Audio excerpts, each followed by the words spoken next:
Well, the top two Republican candidates for president, former President Donald Trump and Florida Governor Ron DeSantis, have decided to go out on the campaign trail on this long 4th of July holiday. Trump already visited South Carolina this past weekend, while Governor DeSantis has plans to head to New Hampshire tomorrow. Correspondent Leo Feldman has the very latest. Hey, Leo. Hey, John, that's right. Well, what I can tell you is that former President Donald Trump was in Pickens, South Carolina this past Saturday. He spoke about a range of issues, including affirmative action. We appointed nearly 300 federal judges and 3 great Supreme Court justices. And this week, those justices ruled to move our country forward with a merit-based system of education. How big is that? Isn't that big? Isn't that great? Meanwhile, Florida Governor Ron DeSantis had this to say about the Supreme Court's decision when he spoke at the Moms for Liberty Summit in Philadelphia last Friday. We saw yesterday the Supreme Court uphold the Constitution and say no racial discrimination in college admission. In Florida, that's been our law, so we didn't allow, so it's not going to impact us. We're colorblind admissions, but Florida's the first state to go even further than that. We have eliminated DEI from our public universities. And speaking of DeSantis, his war room is facing backlash from the Trump team and Republican LGBT groups for reposting this ad from Proud Elephant US.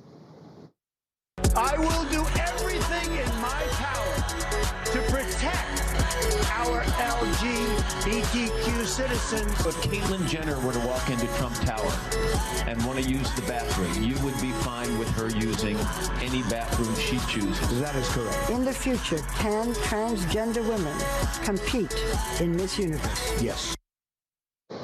And a Houston affiliate of the largest LGBT conservative group, Log Cabin Republicans, tweeted, "This seems like an unforced error on Team DeSantis' part, and this is somehow supposed to appeal to the so-called moderate." DeSantis will be participating in 2 4th of July celebrations this weekend. Tomorrow, 4th of July. And what I can tell you is that he will be first in Wolfboro, and then second, he'll be in Merrimack. Back to you. Leo Feldman in beautiful, hot Miami. Appreciate it, Leo. Stay hydrated, brother. For sure. Thanks, Leo. All right, let's talk more about the road to 2024 and that ad, and also Trump's rally over the weekend. Stacy Washington, host of Stacy on the Right, joins us today. Stacy, good to see you. Hey, Stacy. Hi, thanks for having me. Great to have you. So busy time for DeSantis as he goes up to the Granite State tomorrow. But let's talk a little bit about the crowd size at Trump's rally over the weekend. The Associated Press saying it matched some really big numbers, massive crowd. Pickens, South Carolina police chief tells the AP he estimates somewhere between 50 and 55,000 people in the crowd. So it does seem like the campaign trail, despite the indictments there, continues to be very strong for folks who want to get out and support the former president. So, yeah, the attacks on President Trump have been something we've never seen before in this country, yet he continues to go out and not just spend time with his family and golf, but to campaign, because he's the only candidate out there who's doing these huge groups, speaking to large groups of Americans in person, traveling to their hometown to speak to them about issues. He also put out a lengthy, detailed series of videos on his Twitter feed and his social media describing what he plans to do in a number of areas that have been unaddressed by the current administration. So if you're wanting to know what he thinks about an issue, it's out there. If you want to see him speak in person, he's out there. I think it's good for him and it's good for America. It adds some normalcy, at least for me, because I love the Trump rallies. I love seeing people out there dressed up. Look at that lady with the striped top and she's got stars on the bottom of her skirt. That's amazing. These choices for Americana, it's good to see. Well, I've seen people go all out. I mean, outside of Mar-a-Lago, it's the same thing. You know, the folks showing up with their hats and everything. Stacy, I want to get your reaction. You probably heard Leo Feldman's report, and he talked about that new ad, the ad that came out, I guess, by, what is it called? Proud Elephant? Yeah. It was retweeted. Yeah, a little bizarre, I thought. I mean, I'm looking at it. It's a very dizzying, fast-paced, intensive ad. What's your reaction to it? Well, so the way I look at this is it culturally normative to have these pride rallies where you have small children standing around in front of fully nude adults? I saw this past week. It was like the celebration of hedonism, where you have not just one or two naked adults, but full frontal and rear end nudity from men and women during pride parades that happened across the country in major cities, especially in New York. So, look, I'm not interested in hurting anyone.